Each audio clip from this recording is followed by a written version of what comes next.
हेतु संसिद्धे ध्रुवममलमणोवमं गदिं पत्ते वोच्छामि समय पाहुड मृणमो सुद केवली भणिदम।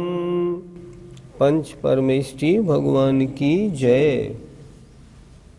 प्रसंग चल रहा है, जीव और कर्म आपस में बंधे हैं या नहीं बंधे हैं, और नयों की क्या दृष्टि है। पहली ज्ञानशाला में भी गाथा नंबर 148 में विषय थोड़ा आया था, उस विषय को अब और आगे बढ़ा रहे। आइए गाथा नंबर 149। सभी श्रोताओं से एक निवेदन और करूंगा, हम लोग एक गाथा को एक बार शामिल बोलते हैं, फिर दोबारा तिबारा भी बोलते हैं। क्यों बोलते हैं? इसलिए बोलते हैं आप लोग भी हमारे साथ बोल लें। ये गाथाएं प्राकृत भाषा की हैं, हिंदी तो है नहीं तो झट बोलने में आ जाए। प्राकृत है, बोलना थोड़ा सा कठिन होता है, तो हम इसलिए बोलते हैं 3 बार ताकि आप भी हमारे साथ दोहरा लें, ताकि पक्का हो जाए।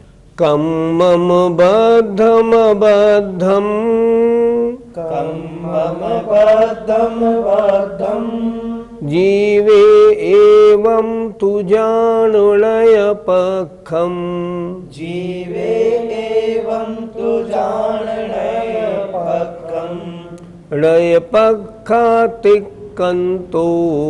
लय पखातिक्कन्तो, लय पखातिक्कन्तो, लय पखातिक्कन्तो, भर्णदिजोषो समय सारो, भर्णदिजोषो समय सारो। बोलिए। कम्मम बद्धम बद्धम, जीवे एवं तु जानुलय पखम, लय पखातिक्कन्तो, भर्णदिजोषो समय सारो। कम्मम बद्धम बद्धम, जीवे एवं तु जानुलय पखम, लय पखातिक्कन्तो, भर्णदिजोषो समय सारो। कम्मम कर्म, बद्धम अबद्धम, बद्ध हैं और अबद्ध हैं, संधि विच्छेद कर लीजिए। बद्धम अबद्धम। और एक बात ध्यान से सुने, इसको आप ऐसे मत पढ़िएगा, कम्मम बद्धम बद्धम, नहीं ऐसे नहीं, बद्ध मबद्धम। देखिए, अगर बद्धम पे बिंदी होती तो बद्धम होता, यहाँ है कम्मम बद्ध मबद्धम, ऐसे ही उच्चारण करना है। तो कर्म बद्धम बंधा है, अबद्धम नहीं बंधा है, अबद्ध है। जीवे जीव में, एवं ऐसा तो, जान माने जानो, नए पक्षम एक नए का पक्ष, एक नए का कथन, अर्थात एक नए से जीव बंधा है, एक नए से जीव नहीं बंधा है। ये एक नए और एक नए, 2 नयों का अलग अलग कथन है। लय पखातिक्कन्तो, लय पक्ष अतिक्रांतो, जो नए पक्ष से रहित है। भर्णदि ऐसा जो कहा गया है, सो समय सारो, वह तो समय सारूप शुद्ध आत्मा है। मेरी शुद्ध आत्मा क्या व्यवहारने से कहीं वैसी है? नहीं। क्या निश्चयने से कहीं वैसी है? नहीं। तो कैसी है? इन दोनों से हटके जो आत्मा का शुद्ध स्वरूप ध्यान में आता है, आत्मा तो वैसी है। ये नए क्या करते हैं? ये नए उसके द्रव्य और पर्याय पक्ष को बताते हैं और वस्तु का वर्णन अलग होता है। ये यहाँ पे कह रहे हैं, कम्मम बद्धम कर्म बंधा है, कम्मम अबद्धम कर्म नहीं बंधा है। किसमें? जीव में। यह तो एक नए का पक्ष है। आपने कहा बंधा है व्यवहार ने, नहीं बंधा है निश्चय ने, तो वास्तव में कैसा है? तो कह रहे हैं नए पक्ष से रहित नए पक्षातिक्रांतो जो भरणदी, जो कहा गया है सो समय सारो, वह समय सारूप शुद्ध आत्मा है। शुद्ध आत्मा कैसी है? व्यवहार ने भी नहीं, निश्चय ने भी नहीं, इन दोनों नयों का वर्णन हटा दो। जो शुद्ध नय से जानता है, परम शुद्ध नय से जानता है, वह आत्मा का सच्चा स्वरूप है।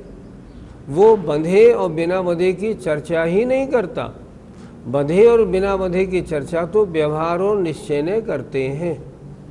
इसलिए कर्म बंधा है एक नय की बात, कर्म नहीं बंधा है दूसरे नय की बात। और शुद्ध आत्मा कैसी है? इन दोनों नयों के वर्णन से अलग। न बंधे की बात करता है, न बिना बंधे की बात करता है। वो क्या कहता है? वो कहता है आत्मा तो ज्ञायक भाव मात्र है, बस। बंधा है या नहीं बंधा है, नहीं, मैं वो बात नहीं करता। मैं तो उसको देख रहा हूँ जो आत्मा है वो कैसा है? ज्ञायक भाव, जानने देखने वाला है। वो इन सब पक्षों से दूर होता है। अब जरा अर्थ पे ध्यान दीजिए। जीव में कर्मबद्ध हैं, लगे हुए हैं, यह भी, और जीव में कर्म चिपके हुए नहीं है, ऐसा भी एक नए का पक्ष है। किंतु समय सारूप जो आत्मा है वह इन दोनों पक्षों से दूरवर्ती, भिन्न है। वो तो ये बताता है आत्मा है कैसा। बंधा और नहीं बंधा ये बहिरंग द्रव्य की बात है। मैंने कपड़ा पहन रखा या नहीं पहन रखा ये अलग बात है, मैं कैसा हूँ ये अलग बात है।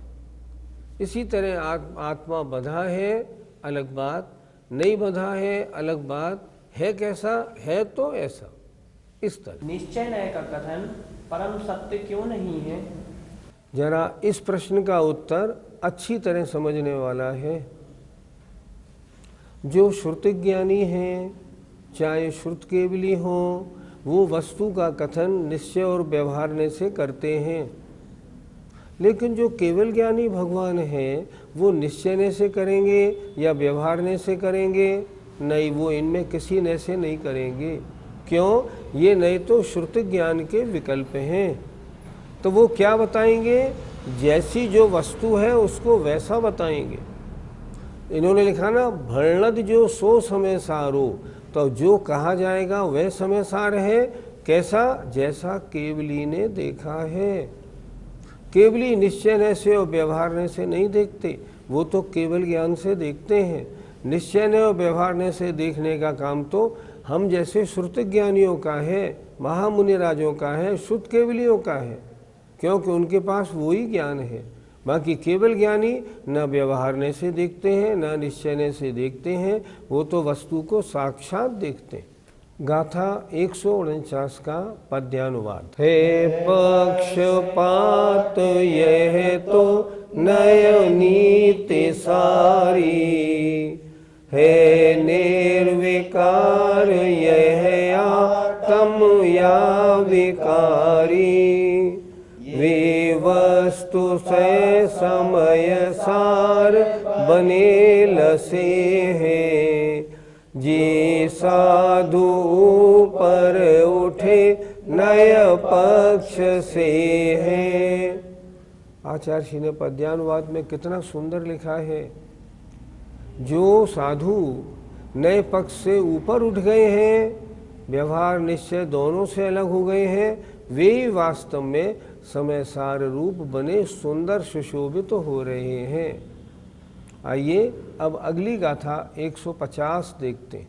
दोण विणयाण भड़ियम, दोण विणयान भलियम, जान दिणवरिम तु समय परिबद्धो।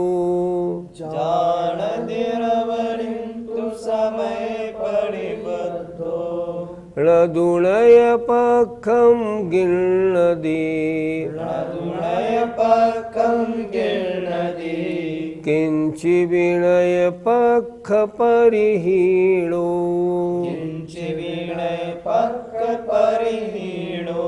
बोलिए दोण विनयानु भणियम जान दिणवरिम तु समय परिबद्धो णदुणय पखम गिन्नदी किंचि विनय पख परिहीणो दोण विनयानु भणियम जान दिणवरिम तु समय परिबद्धो णदुणय पखम गिन्नदी किंचि विनय पख परिहीणो।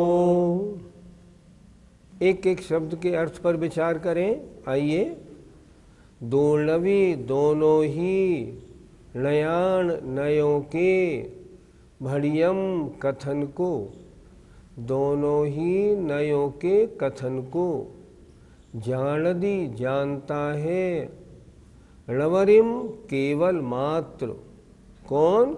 समय परिबद्धो आत्मा का अनुभव करने वाला जीव, शुद्धोपयोगी महामुनि महाराज। फिर देखें, बहुत सुंदर, दोलविनयान भणियम, दोनों ही नयों के कथन को आत्मा का अनुभव करता हुआ समय परिबद्धो णवरिम केवल मात्र जानता है, णदु नहीं गिर्नदी ग्रहण करता है, नय पक्षम किसी भी नए के पक्ष को। ये आत्मा कर्मों से बंधी है, ये आत्मा कर्मों से नहीं बंधी है। अगर इसमें आएगा तो शुद्धोपयोग नहीं रह पाएगा, शुभोपयोग में आ जाएगा। किसी भी नए पक्ष को ग्रहण नहीं करता है। क्यों नहीं करता? किंचि भी, किंचिन मात्र भी, नए पक्ष परिहीणो, समस्त नए पक्षों के विकल्प से परिहीण रहित तो हो गया है। अब तो वो आत्मा को कैसे देखता है? जैसे केवली भगवान देखते हैं। किसी भी नए पक्ष को ग्रहण नहीं करता है, किंचि भी, किंचिन मात्र भी, क्योंकि नए पक्ष परिहीणो, समस्त नए पक्षों के विकल्प से वह रहित तो हो गया है।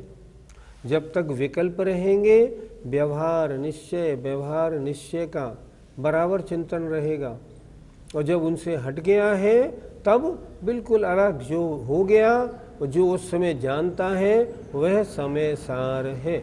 अर्थ देखिए, श्रुति ज्ञानी आत्मा दोनों ही नयों के कथन को केवल मात्र जानता है। वह सहज परमानंद एक स्वभाव आत्मा का अनुभव करता हुआ और समस्त नए पक्ष के विकल्पों से रहित हुआ किसी भी नए पक्ष को किंचन मात्र भी ग्रहण नहीं करता। कब? जब वह शुद्धोपयोग में है तब, आत्मा के अनुभव में लगा है तब, निर्विकल्प अवस्था को प्राप्त है तब। क्यों? ये तो विकल्प हैं। मैं निश्चय से ऐसा हूँ, विकल्प, व्यवहार से ऐसा हूँ, ये भी विकल्प। आत्मा का जहाँ अनुभव होता है वहाँ निर्विकल्प अवस्था होती। पंडित जी, क्या गणधर देव भी नयों से दूर रहते हैं? गणधर देव श्रुतिज्ञानी हैं, द्वादशांग के रचयिता हैं, पर केवल ज्ञानी तो नहीं। इसलिए वो भी नए की अपेक्षा वस्तु का कथन करते हैं, नए की अपेक्षा ही वस्तु को जानते हैं।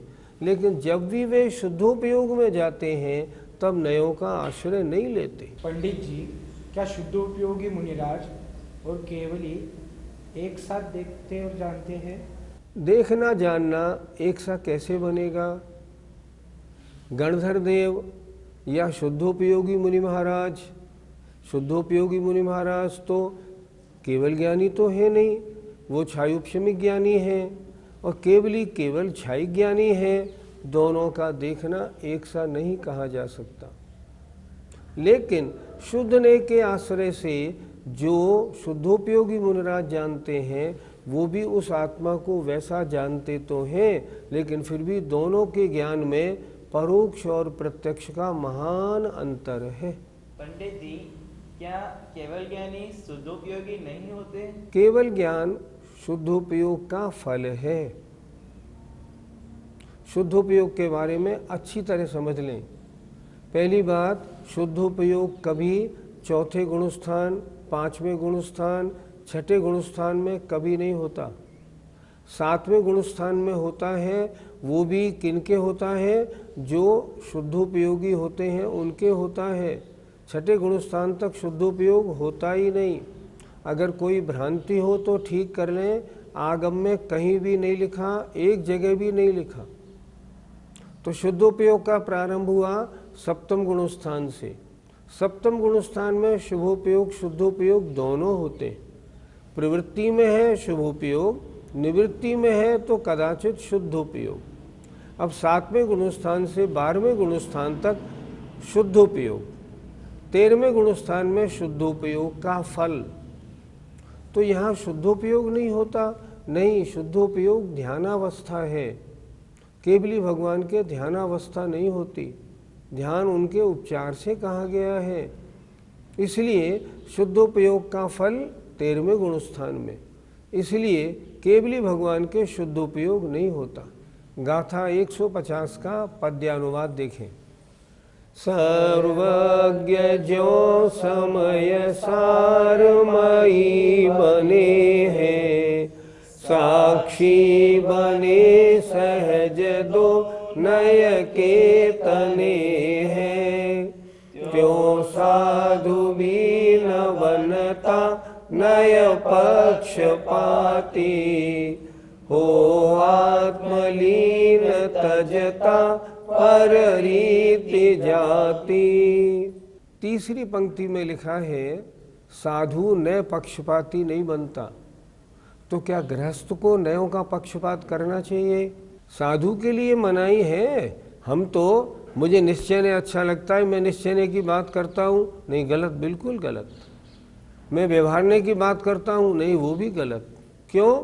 वस्तु दोनों रूप है, इसलिए एक नए का पक्षपाती बनना मिथ्यात्व है, आगम का अपलाप है। मुझे निश्चय ने पसंद है, नहीं, इसकी कोई बात नहीं। सर्वज्ञ के वचन नहीं है, लेकिन आगम तो बोल रहा है। गणधर देव लिख रहे हैं, व्यवहारने से ऐसा, निश्चयने से ऐसा, नए दोनों सत्य हैं। एक नए का पक्षपात अगर हम करेंगे तो हमारी गिनती एकांतियों में हो जाएगी। आइए, जय जिनेंद्र।